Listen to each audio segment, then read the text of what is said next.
Ulitin ko, ano man ang sinasabi ni Numan, hanggat walang sesyon at hindi na-convene ng may sesyon, walang trial na pwede maganap habang kami nakareses. Klaro at maliwanag sa rules namin yun.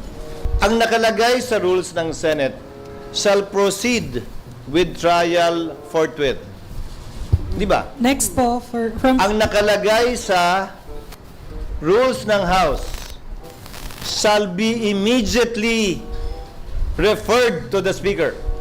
Ginagamit yung salitang immediately, ha? Pero 2 buwang inupuan yan ng mga congressman. 2 buwang inupuan yan ng mga complainant ngayon sa Senado.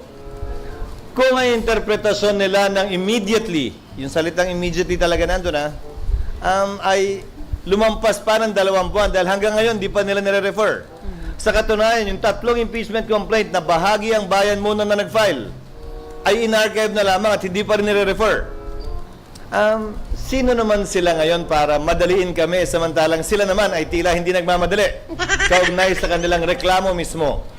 Dagdag pa, gaya ng sinabi ko, hindi namin pwedeng ma-refer na yan at ma-convene yung court ng walang sesyon ng Senado.